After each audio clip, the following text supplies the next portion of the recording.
Hello everyone, I hope you all are doing very well. तो स्वागत है आप सबका एक नई वीडियो में। तो आज की वीडियो में हमारा टॉपिक होने वाला है time invariant and time variant systems. तो जैसा कि आपको टॉपिक के नाम से पता लग रहा है, आज हम time invariant and time variant systems को डिस्कस करने वाले हैं।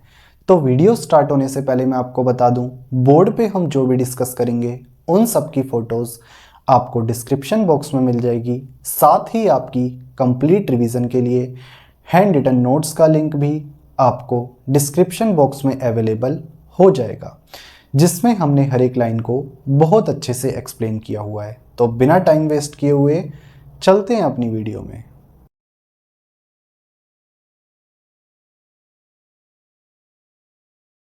ओके, तो सबसे पहले हम डिस्कस करते हैं time invariant systems. So what are time invariant systems?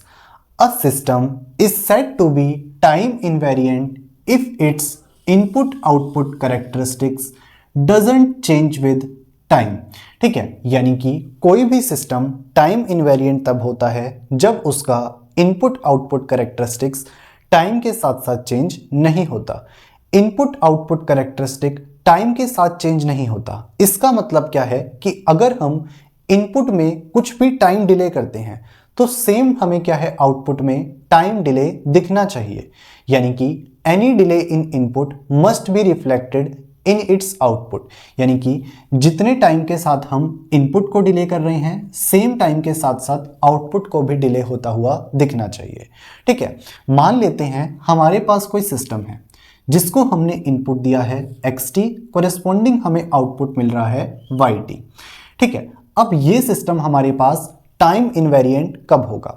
So this system will be time invariant अगर आउटपुट यानी कि ट्रांसफॉर्म जो है xt माइनस के का वो इक्वल होगा yt माइनस के। यानी कि अगर हम इनपुट को k टाइम के साथ डिले करते हैं फिर उसका आउटपुट निकालते हैं तो वो इक्वल होना चाहिए एक्चुअल आउटपुट को जब हम k टाइम के साथ डिले करेंगे उसके। ठीक है, यानी कि आउटपुट ऑफ xt माइनस के इक्वल होना चाहिए yt माइनस के। यहाँ पे हम क्या है, इनपुट को टाइम डिले कर रहे हैं यहाँ पे इनपुट में, लेकिन यहाँ पे क्या है, एक्चुअल आउटपुट में ही टाइम डिले कर रहे हैं। तो कहने का मतलब क्या है, जितना टाइम डिले इनपुट में हो रहा है वही बराबर होना चाहिए आउटपुट में जो टाइम डिले हो रहा है उसके। ठीक है, और इसी एक्सप्रेशन को हम क्या है, कंडीशन ऑफ टाइम इनवेरिएंसी कहते हैं। This is a condition of time invariance. ठीक है, और जो भी सिस्टम इस कंडीशन को फॉलो करता है ऐसा सिस्टम क्या है, टाइम इनवेरिएंट सिस्टम कहलाता है। ठीक है, एग्जाम्पल देखते हैं। यहाँ पे हमने एक सिस्टम के लिए सिस्टम रिलेशनशिप लिया हुआ है जिसमें हमें क्या है, सिस्टम का आउटपुट yt मिल रहा है xt माइनस 3, और यहाँ पर हम देखना चाह रहे हैं ये सिस्टम हमारे पास टाइम इनवेरिएंट है या नहीं। ठीक है, तो यहाँ पे ये सिस्टम टाइम इनवेरिएंट कब होगा, जब वो कंडीशन ऑफ टाइम इनवेरिएंसी को फॉलो कर रहा होगा। यानी कि हमारा काम क्या है, कंडीशन ऑफ टाइम इनवेरिएंसी के राइट हैंड साइड और लेफ्ट हैंड साइड वाले एक्सप्रेशंस को फाइंड करना। उसके बाद दोनों को कंपेयर करेंगे। अगर राइट हैंड साइड इक्वल आती है लेफ्ट हैंड साइड के, तब तो हम कहेंगे ये सिस्टम हमारे पास टाइम इनवेरिएंट है, अदरवाइज नहीं है। ठीक है, तो सबसे पहले हम निकालते हैं लेफ्ट हैंड साइड, जिसमें हमें क्या है, डिलेड इनपुट का आउटपुट निकालना है। तो हमें पता है आउटपुट या फिर ट्रांसफॉर्म ऑफ xt क्या है, सिंपली yt है, जो क्या है xt माइनस 3। हमें किसका निकालना है, इनपुट को k टाइम के साथ डिले करके आउटपुट निकालना है, तो t माइनस के। सिंपली यहाँ पे क्या हो जाएगा हमारे पास, अगर xt के लिए आउटपुट xt माइनस 3 है तो xt माइनस के लिए क्या होगा, टाइम t की जगह इनपुट अब क्या हो गया है xt माइनस के। तो ये हमारे पास आउटपुट आ जाएगा xt माइनस के का, यानी कि हमने लेफ्ट हैंड साइड फाइंड कर ली। ठीक है, अब राइट हैंड साइड देखते हैं, यानी कि yt माइनस के। अब हमें क्या है, एक्चुअल आउटपुट को ही k टाइम के साथ डिले करना है। तो राइट हैंड साइड क्या होगी yt है xt माइनस 3, तो yt माइनस के क्या होगा, सिंपली टाइम t की जगह यहाँ पे t माइनस के को रख देंगे, तो x t माइनस के -3, तो राइट हैंड साइड भी आ गई अब हमारे पास। अब अगर हम लेफ्ट हैंड साइड और राइट हैंड साइड को देखते हैं तो दोनों एक्सप्रेशंस क्या है हमारे पास, x t माइनस के -3, यानी कि दोनों क्या है, इक्वल है। इसका मतलब क्या है, सिस्टम कंडीशन ऑफ टाइम इनवेरिएंसी को फॉलो कर रहा है। अब क्योंकि सिस्टम कंडीशन ऑफ टाइम इनवेरिएंसी को फॉलो कर रहा है तो सिस्टम क्या है, एक टाइम इनवेरिएंट सिस्टम है। ठीक है, तो टाइम इनवेरिएंट सिस्टम्स क्या होते हैं, वो सिस्टम्स होते हैं जिनके इनपुट आउटपुट कैरेक्टरिस्टिक्स टाइम के साथ साथ चेंज नहीं होते। यानी कि अगर हम इनपुट को कुछ टाइम के साथ डिले करते हैं तो सेम टाइम के साथ साथ हमें आउटपुट भी डिले होता हुआ दिखना चाहिए। ठीक है, ये हमारे पास कंडीशन ऑफ टाइम इनवेरिएंसी होती है। ठीक है, अब हम देखते हैं time variant systems. So what are time variant systems? A system is said to be time variant if its input output characteristics changes with time। यानी कि कोई भी सिस्टम टाइम इनवेरिएंट तब होगा जब उसका इनपुट आउटपुट कैरेक्टरिस्टिक्स टाइम के साथ साथ चेंज होगा।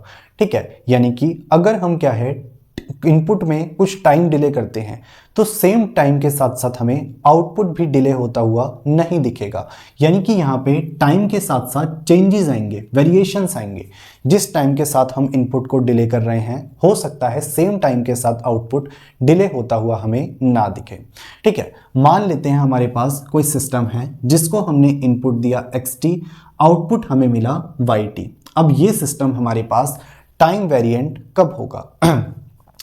तो ये सिस्टम टाइम वेरिएंट तब होगा जब आउटपुट जो है xt माइनस के का, यानी कि इनपुट डिलेड इनपुट का आउटपुट इक्वल नहीं होगा yt माइनस के, यानी कि डिलेड आउटपुट के।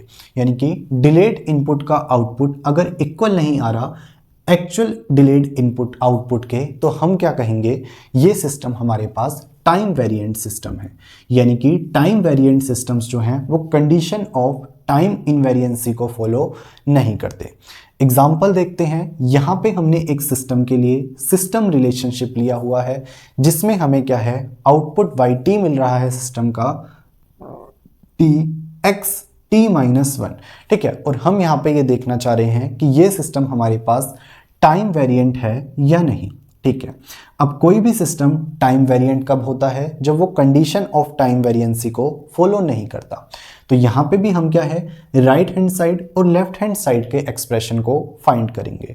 अगर राइट हैंड साइड का एक्सप्रेशन इक्वल नहीं आता लेफ्ट हैंड साइड के एक्सप्रेशन के, तब तो हम कहेंगे सिस्टम हमारे पास टाइम वेरिएंट है, अदरवाइज टाइम इनवेरिएंट है।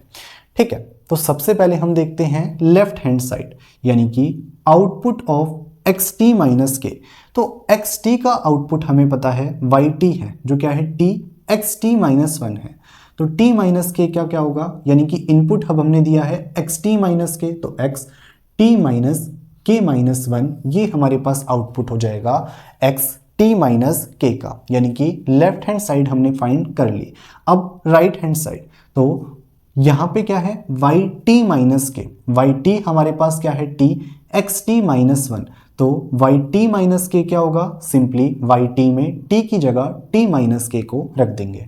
तो yt माइनस के विल बी t माइनस के इंटू x t माइनस के माइनस 1।